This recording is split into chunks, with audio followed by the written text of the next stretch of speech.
Good morning, YouTube. Flightsimguy here. I am in Portland, Oregon, Portland International, and today I'm going to go ahead and fly this to Seattle, Tacoma. And this is the Air Force's C-21. It's a Learjet that's used to transport generals. Now, Learjet, you say?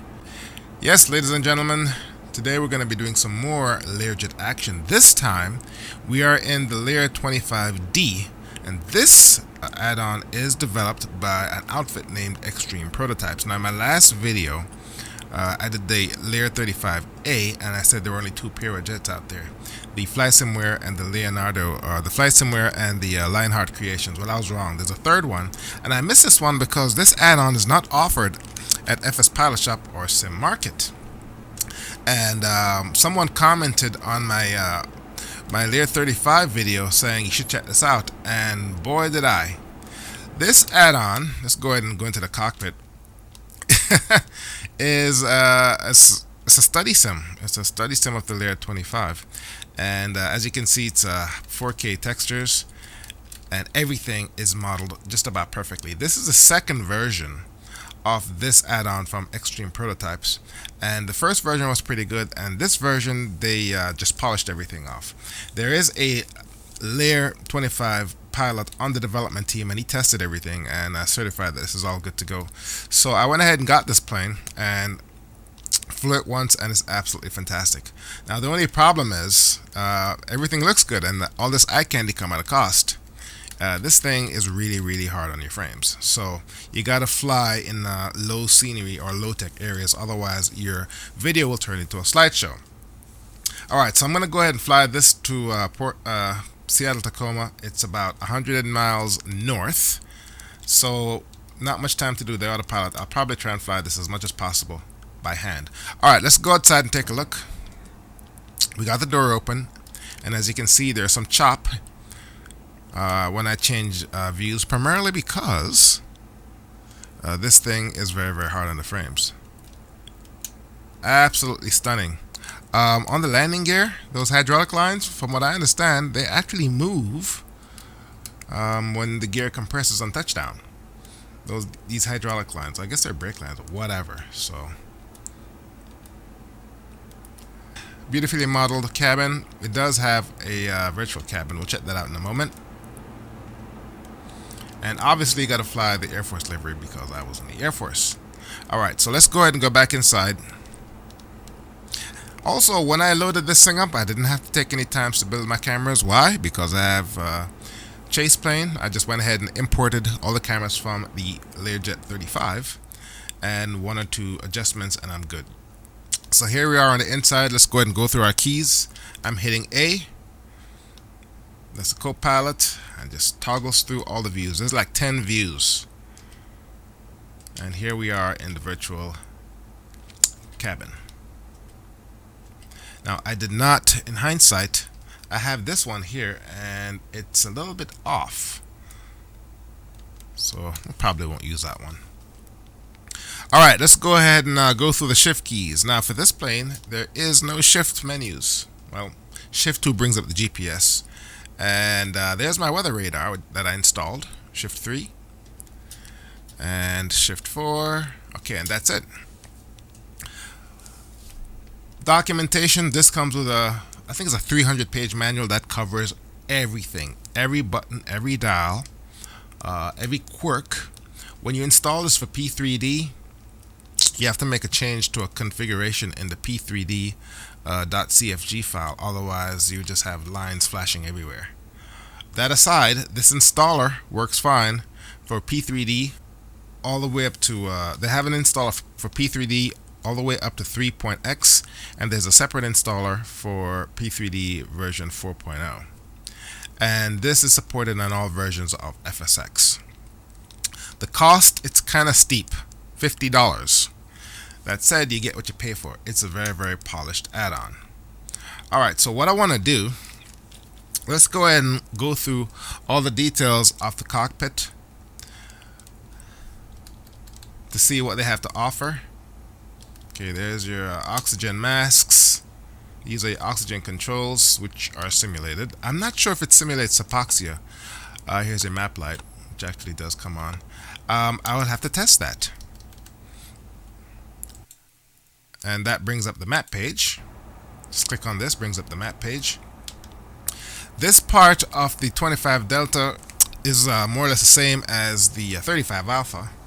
Here you have your heat for your radar dome. Here you have your engine anti-ice, pitot, anti-ice. These are your audio controls for your nav radios. Same as in the 35A. Here you have some lights.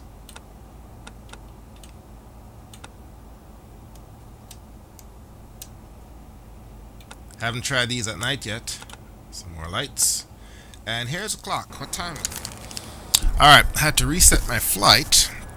I tried screwing with the clock to set this to the current time, and I think monkeying with this actually changes your simulator's time and season, or time, and it actually reloads to reflect the current time, and that locked up the sim. By the way, I'm in FSX boxed, so unless you have a solid state hard drive, don't screw with the time. Alright, let's resume our tour of the cabin.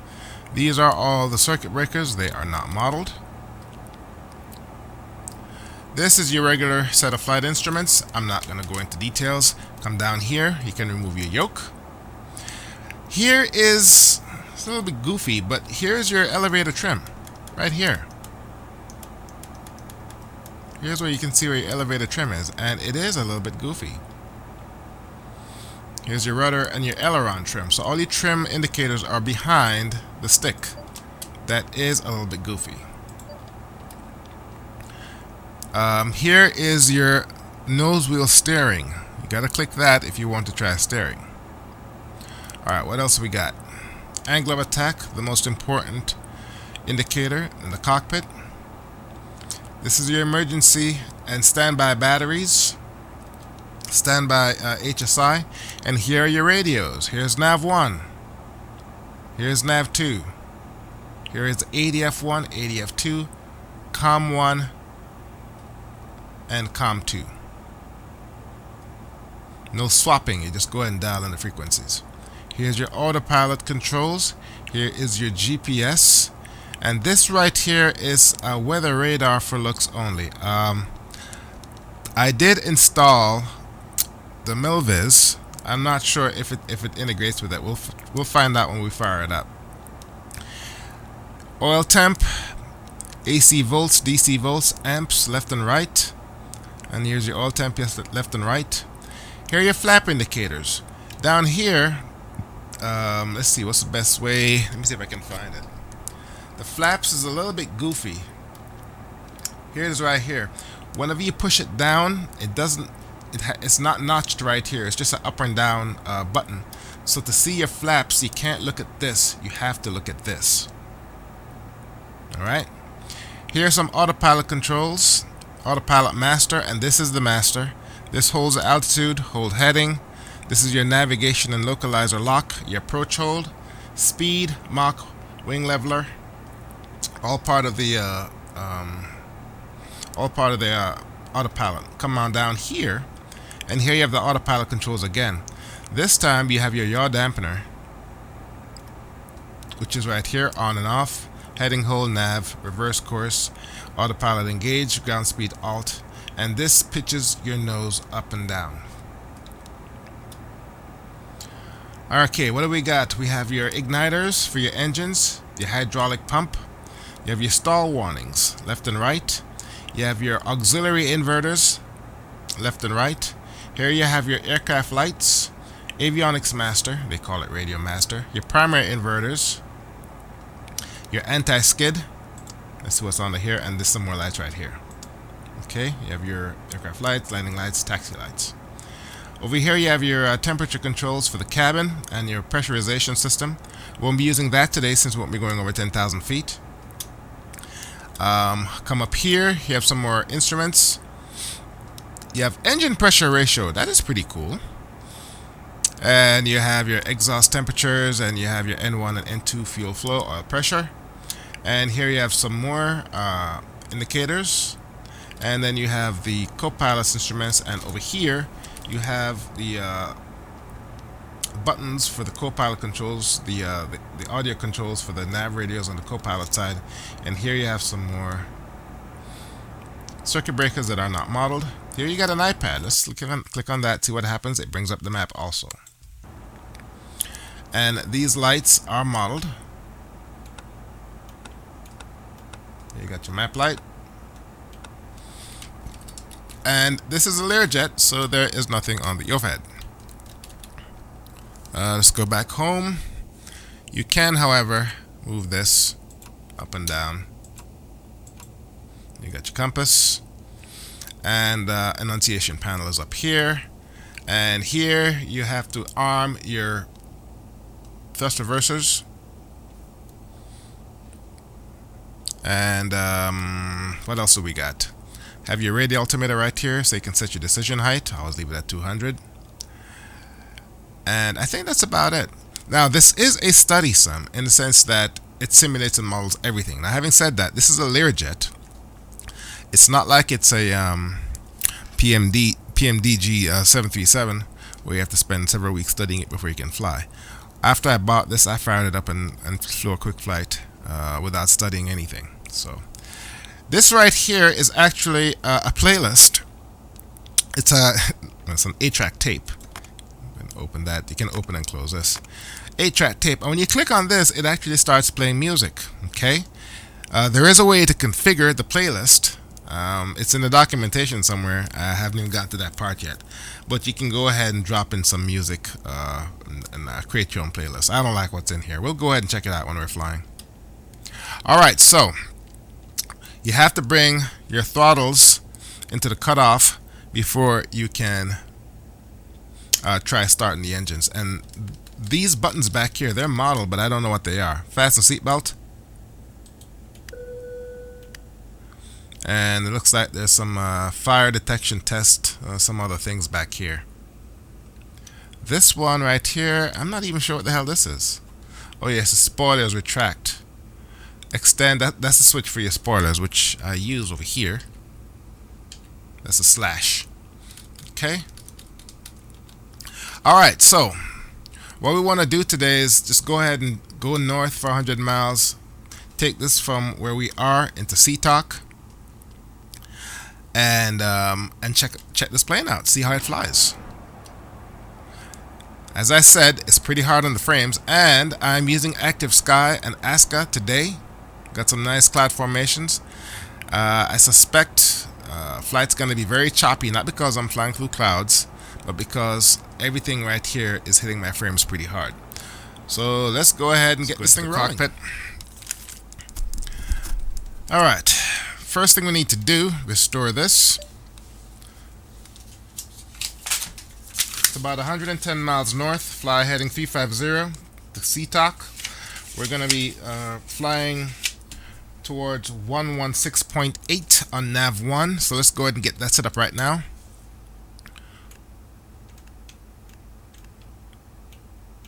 Okay, probably need to turn the battery on first. Okay, that's battery left and right. I'll turn on the avionics. Actually, I'll go ahead and turn it on right now. These inverters turn DC into AC. Turn these on. And we'll go ahead and turn on our beacon. And let's see if we can get weather briefing.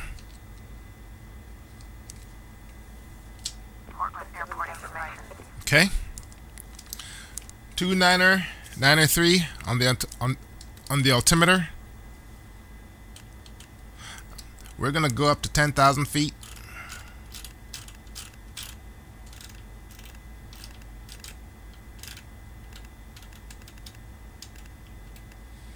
To 8 left and right. Let's go ahead and set this for 28, which is, I'll do it on the other side. Use a scroll wheel. Move this back. Do the same thing over here. And 116.8 nav 1. And let's go ahead and turn on the audio for nav 1. Turn this off. There we go. That way it'll start beeping at us once we get in the air. Alright. I'm not going through a fancy checklist right now. Let's go ahead and see how much gas we have. I topped off the center, the wing tanks. Center tank, which is for storage, is empty, and the tip tanks are empty. We are going 100 miles. Should get there in no time. Alright, let's get ready for start. Turn on the fuel pumps. And that's it. All you gotta do now is start the engines left and right and give it gas once you're at N2, or N2 is at 22.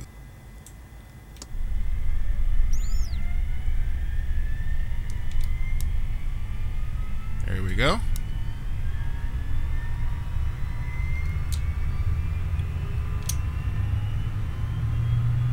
Alright, let's go ahead and move this up.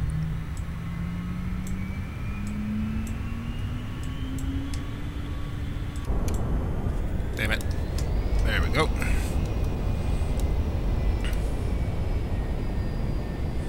Let that settle down. And then we can move it to generator.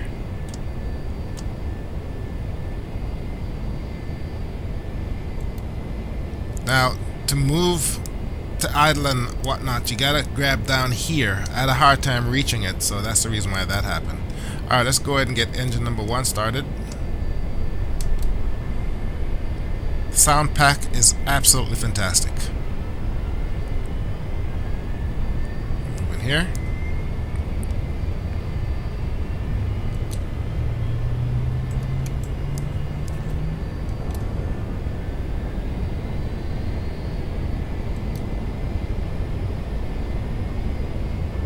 Okay, wait for engine number 1 to settle. Move this. Get the generator going. Let's go ahead and open this up. Alright, this is not a real weather radar. Weather radar is on mapped to shift 3. I'll go ahead and use that once we take off if I'm gonna need it.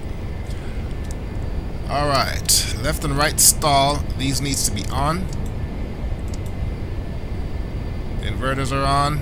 Let's go ahead and turn on our taxi light.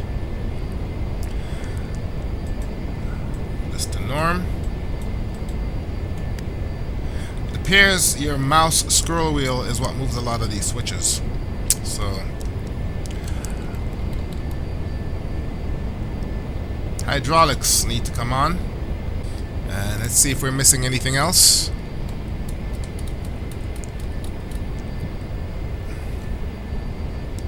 Enable nose wheel steering.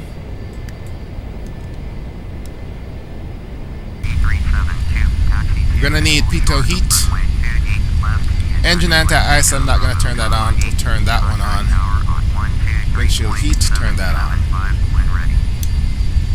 Alright, next I need 1-notch flaps. And I need elevator trim. So what I gotta do is remove this. Mouse over this, and it will tell you what your elevator setting is. Right now it's at 3 degrees.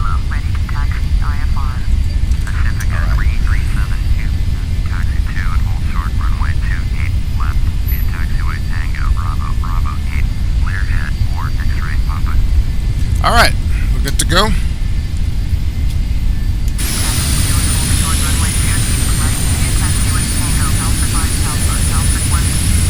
We're going to tack it behind that jet there, which is fine.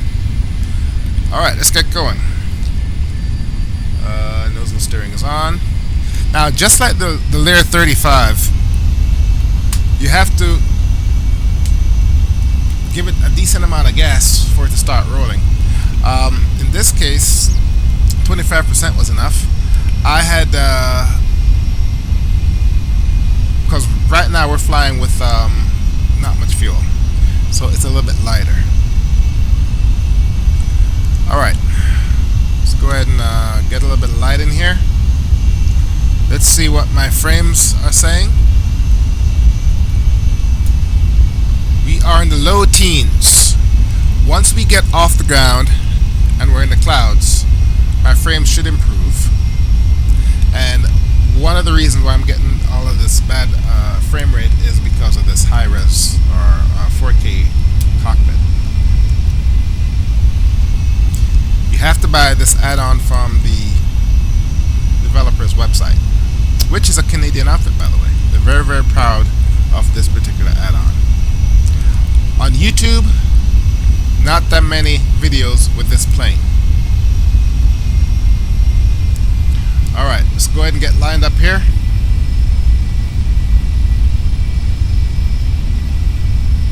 What's my plan? Fly runway heading 280. Time and maintain 5,000. And then what I'm going to do is come left and fly heading 350. Set the parking brake. Turn on landing lights, nav lights, and on all my remaining lights.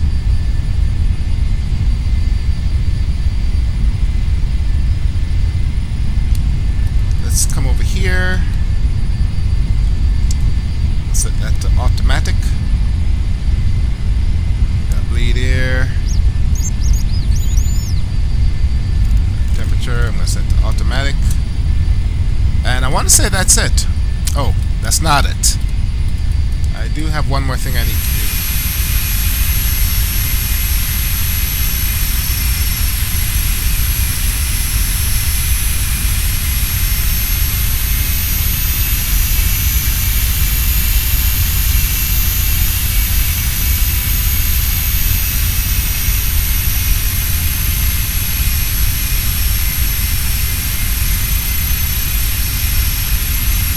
Wow, those taxi lines in motion really, really do a number on your computer.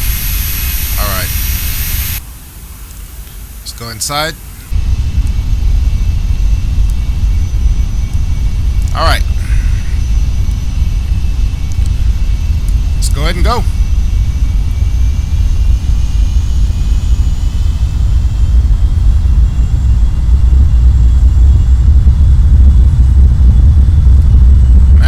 All the way forward. I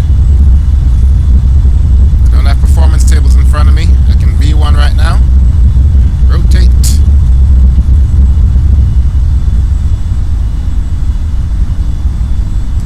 Mash the brakes. Positive rate. You're up. Learjet 1 X-ray Papa. You are leaving my airspace. Frequency change approved. Let's push this nose down. Flaps up. Come off the gas. The Learjet is a speed bird. Alright. Picking up nav 1. Let's go ahead and get this thing tuned.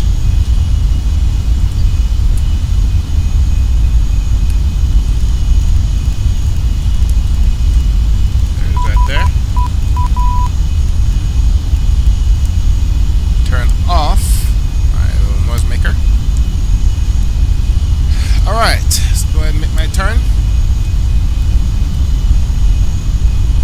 Throttles are at 50%. Gotta turn them down, folks. Gotta turn them down. This thing will run away with you in no time. It is like flying a fighter jet. Alright, let's go ahead and get on course. 109 miles.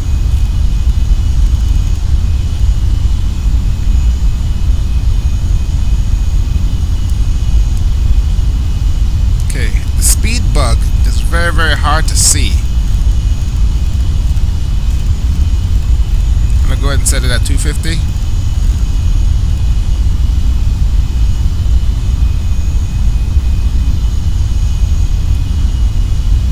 Alright, let's go ahead and straighten up.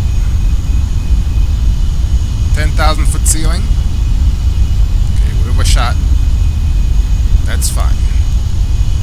Actually, that's not fine. Let's back. Let's go ahead and get on course. We're still climbing.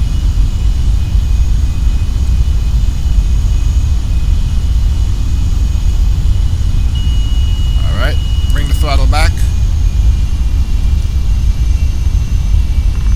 Trim down.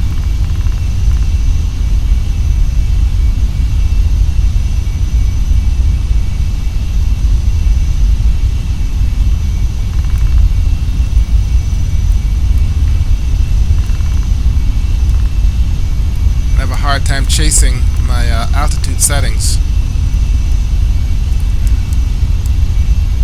Taxi lights coming off.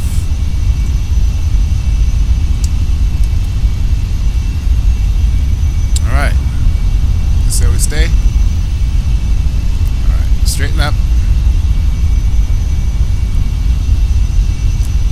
Rather not fly in clouds. Alright, let's go ahead and check out this autopilot. Let's go ahead and bring the heading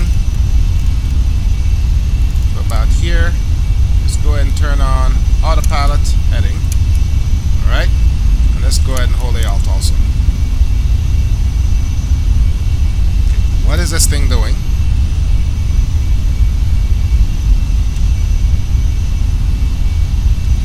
Alright, it's trimming up. Airspeed is decaying. Some gas.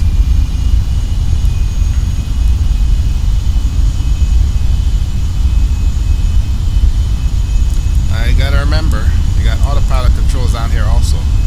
Let's go ahead and turn on the yaw damper. 99 miles. 10,000 feet. Getting back to 250. There we go. Alright, so we're in the mountains here. Mountain flying is turbulent flying. We are just below the cloud ceiling.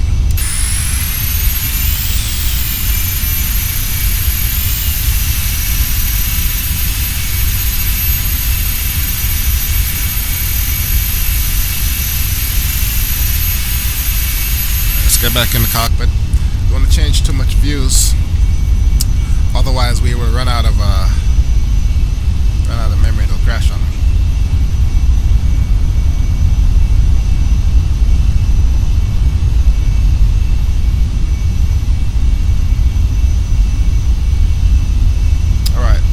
Looks like we're holding, yeah, so just about 10,000. Alright, now we can also go ahead and swap over to localizer. It's going to change it just a little bit, but essentially we're heading in the same direction. And I can go ahead and speed up a little. And this version of the Learjet is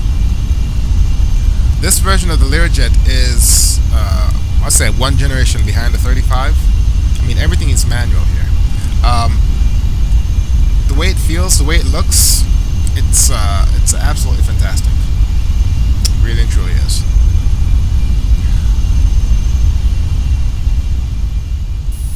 Alright folks, let's go ahead and call it quits for now.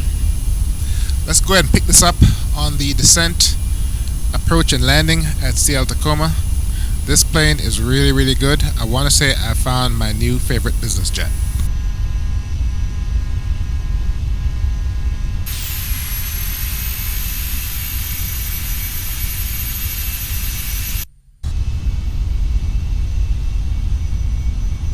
My name is Flightsimguy. Thank you very much for watching. I'll see you next time.